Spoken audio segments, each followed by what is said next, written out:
Major General Paul Muhanguzi umudumizi w'enkambi y'amahege y'ihanga ya kabiri nagira ngo ubunkamahe n'enkambeji betebekanise kwija kuhereza polisi emikono mu kurinda obusinge hamwe no kumakarura karakwija ku mwaka gw'2026.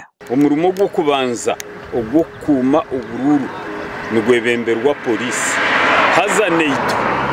It's part of preparations ningashi NATO kwetebekanisiza kwija kwereza polisi emikono okumihanga okuma abanya-Uganda kurugo bwa hati n'ubwa karuru katakabire ihanga ndiyetenga kubari n'obusinge. Ebi Major General Muhanguzi yabigambira izoba obw'amahege enkambi ya kabiri agihanga babana bageraho urutamburo kwetororo rembo rwambarara ubu bari kureba enguga z'abasirikari. Okutambura ku Major General Paul Muhanguzi nagira ngo kurambura ku kugenderere kucebera amagara g'abasirikare no kwetebekanisiza okuma emirembe omwihanga.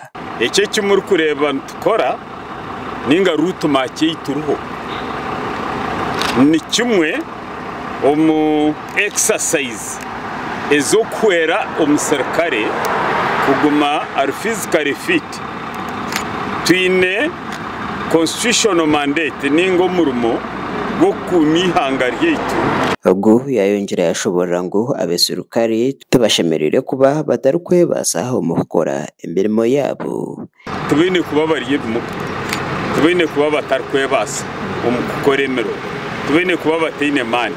Ecyo kubanze ikintu kihamu obunafu mubiri okushara ebishaju okushara pressure okushara oburemezi ninga ekiturukweta weight.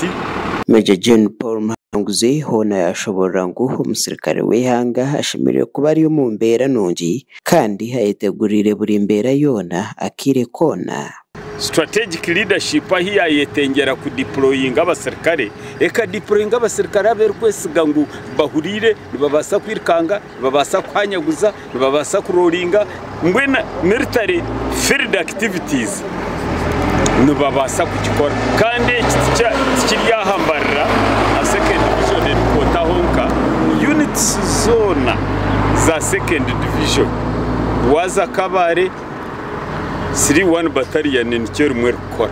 Utambroku kwatandika har barracks ya Makenke kurabira haruguto rwambarara bypass batyo bahendera hine tawuni yo muriti haruguto rwambarara urukuza kabari. Makuraga gashakwa yana kankwasa.